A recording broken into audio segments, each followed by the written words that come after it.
Good morning, everybody. Dr. Ceci Zúñiga here. Glad you're joining me. I was hoping to be on BeLive TV this morning so we could interact a little bit, but I could not figure out how to direct that exclusively to this group. So until I can do that, I've decided to wait and just go ahead and record this live. I'm looking to see if there's an option. I think if you have an option to write a comment on your screen, if that is available to you, which I don't know from your end, if it is, and you have a question come up while I'm speaking, go ahead and post it. And hopefully I can see that and I can address it there, because that is really my intention for these lives. So we'll just see what we can do today as I continue to learn how all this technology fits together. So welcome. I'm glad you're here today. My topic today is strategies.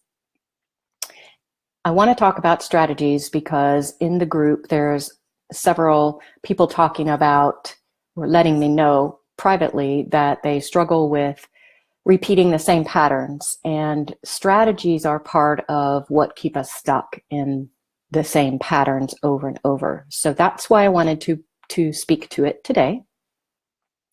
So let me start by saying that a strategy, the way I define a strategy is it is an unconscious default pattern of behavior that we slip into that is based on an unconscious belief that we hold that was set in place sometime in our past. So it's very easy for us to slip into strategies because we don't realize that we have them, and we don't realize or we aren't aware of the belief that we hold that keeps them in place.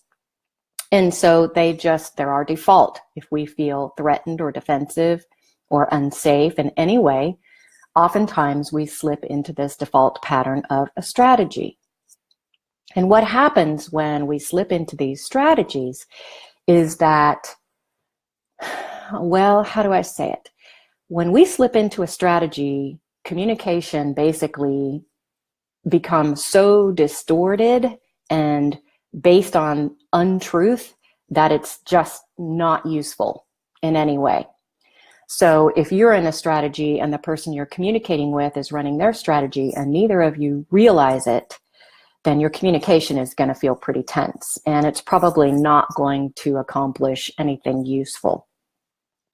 Because what strategies do, strategies are a part of our ego, the ego part of ourselves. They're a part of our ego mind or our pain body, whatever term you want to use for that part of yourself. So when we slip into a strategy, it takes us out of our authentic self, out of our higher self, and then we slip into this pattern of speaking and being based in ego. And of course, I hope you realize by now that your ego is based in fear.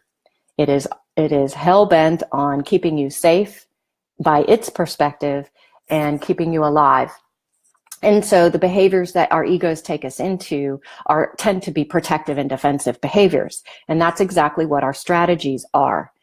Whereas a strategy that we use may have served us very well sometime in our history, it no longer does. And so if you're running strategies unconsciously at this point in your life, and those strategies are based in old situations that no longer truly apply today, then you're basing everything that's happening on something that's really a lie because it doesn't apply to your life today. And it keeps you stuck in the past, and it disrupts communication, and it puts you in your ego and takes you out of your authentic self, your higher self. And really, when we're relating with other people, we are relating with other people and ourselves, we want to address them and approach them from a place of our most authentic, most highest, most divine self. That is when things become sacred. And for most of us, that's what we're looking for. We're looking for fulfilling relationships that nourish us and nourish the people that we are sharing those with, that help us grow, relationships that inspire and motivate us to be better than we maybe are currently. So if we are coming from a place of ego in our relationships, then it's really hard, if not impossible, for us to stand in our authentic selves and relate to somebody else in a sacred and divine and authentic way. And so the relationship that we have with other people or another person become muddied and distorted pretty easily. So that's really what I want to say about strategies. I will add one last thing. There are 4 main strategies that I have identified in my work with clients and in my own personal work. And I do have another video that speaks to strategies as well in a different way. And you will hear me talking about these quite often because they are one of the biggest obstacles to our being able to have an open, flowing, loving relationship, not only with ourselves, but with the people that we interact with. And as I've said before, the work that we're here to do is really inside of ourselves so that we can bring our wholeness and our fullness to everybody in our lives. But it starts inside of us. It starts with ourselves. There's nothing going on outside that's keeping you from your truth. That lies within you. So the key is to find the obstacles that remain there, whether they're conscious or unconscious, most of them being unconscious, such as these strategies I'm speaking about, and then doing the work to clean them up. Doing the work takes commitment. It takes the will to realize that it's necessary. It takes courage.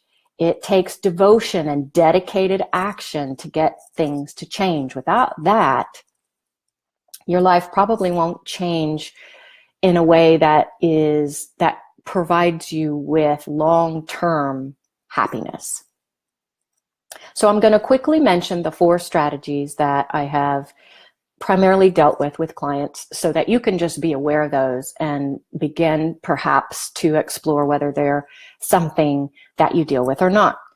So one strategy is to control. Everybody knows when we are in an unsafe situation, the fastest way to start feeling safe is to feel like we have some sort of power or control. So many of us slip into this pattern in big ways and in small ways and everything in between ways when we feel threatened or defensive in any way. So controlling behavior is one strategy. Pleasing behavior is another strategy. And of course, that is self-explanatory. When we do all we can to please that other person or those other people in our lives to the detriment of ourselves, when we sacrifice our own needs and our own self and our own authenticity in order to please somebody else, in order to feel loved and accepted. So controlling, pleasing. The third one I will speak about is avoiding.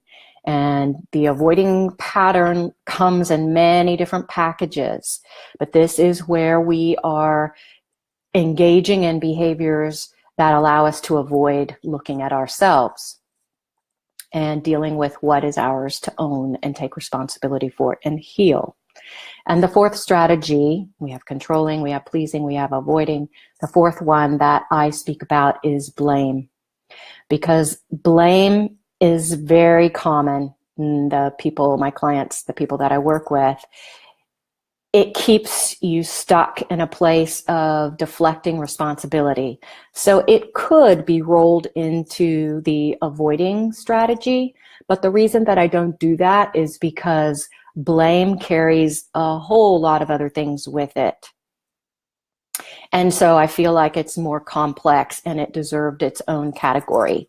So blaming is just a deflection of responsibility. So it's rooted in an avoidance pattern, but there's so much more tangled up with it that it puts us in places that a lot of the other avoidance patterns don't. So I see blaming as its own category. So we have controlling behavior, pleasing behavior, avoiding behavior, and blaming behavior. Those 4 patterns, there are probably more than that, but those 4 tend to be the primary patterns that I see in clients who are stuck and struggling to move their lives forward. So that's what I wanted to share today. If this stirs something in you and raises questions, feel free to post those questions on our group page, and because I review that regularly and I will respond and answer. And keep in mind that each of these strategies has a lot of detail that comes behind it and how they operate, but all of them impact our relationships in a dysfunctional way by blocking communication. And they create an obstacle in ourselves in terms of us being willing and able to look inside of ourselves and do the true healing work that is being asked for us to do there, so that we can bring our most authentic, most sacred, most divine selves, our highest selves, forward in all of our relationships.